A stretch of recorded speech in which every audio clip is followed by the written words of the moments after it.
Courts और supreme court के महत्वपूर्ण केसेस की डिजिटल लाइब्रेरी स्थानीय भाषा में हो, इसके लिए हमें काम करना होगा। इससे सामान्य मानवी में कानून को लेकर जानकारी भी बढ़ेगी और भारी भरकम कानूनी शब्दों का डर भी कम होगा। साथियों, जब न्याय व्यवस्था समाज के साथ साथ विस्तार लेती है, आधुनिकता को अंगीकार करने की स्वाभाविक प्रवृत्ति उसमें होती ही है, तो समाज में जो बदलाव आते हैं वो न्याय व्यवस्था में भी दिखते हैं। टेक्नोलॉजी किस तरह से आज न्याय व्यवस्था का भी अभिन्न अंग बन गई है, इसे हमने कोरोना काल में भी देखा है।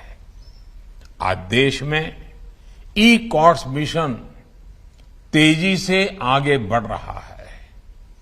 वर्चुअल हियरिंग और वर्चुअल पेशी जैसी व्यवस्थाएं अब हमारे लीगल सिस्टम का हिस्सा बन रही है।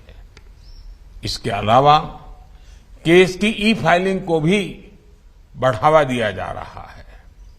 अब देश में 5G के आने से इन व्यवस्थाओं में और भी तेजी आएगी और बहुत बड़े बदलाव इसके कारण अंतर्निहित है, होने ही वाले हैं। इसलिए हर एक राज्य को इसे ध्यान में रखते हुए अपनी व्यवस्थाओं को अपडेट और अपग्रेड करना ही पड़ेगा। हमारी लीगल एजुकेशन को टेक्नोलॉजी के हिसाब से तैयार करना भी हमारी एक महत्वपूर्ण लक्ष्य होना चाहिए। साथियों, समर्थ राष्ट्र और समृद्ध समाज के लिए संवेदनशील न्याय व्यवस्था एक अनिवार्य शर्त होती है।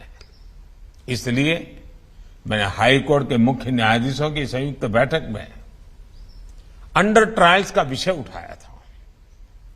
मेरा आप सबसे आग्रह है कि केसों के स्पीडी ट्रायल के लिए राज्य सरकार द्वारा जो कुछ किया जा सकता है वो जरूर करें। विचाराधीन कैदियों को लेकर भी राज्य सरकारें पूरे मानवीय दृष्टिकोण के साथ काम करें ताकि हमारी न्याय व्यवस्था एक मानवीय आदर्श के साथ आगे बढ़े। साथियों, हमारे देश की न्याय व्यवस्था के लिए संविधान ही सुप्रीम है।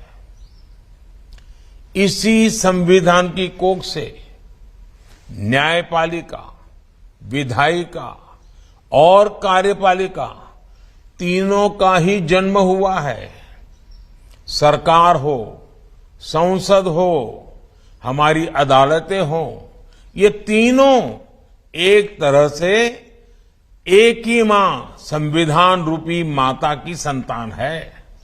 इसलिए कार्य भिन्न होने के बावजूद अगर हम संविधान की भावना को देखें तो वाद विवाद के लिए, एक दूसरे से होड़ के लिए कोई गुंजाइश नहीं रहती।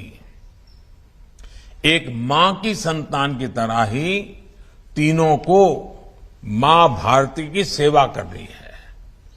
तीनों को मिलकर 21वीं सदी में भारत को नई ऊंचाई पर ले जाना है। मुझे उम्मीद है कि इस कॉन्फ्रेंस में जो मंथन होगा उससे देश के लिए लीगल रिफॉर्म्स का अमृत जरूर निकलेगा। आप सबसे मेरा आग्रह है कि समय निकाल करके स्टैच्यू ऑफ यूनिटी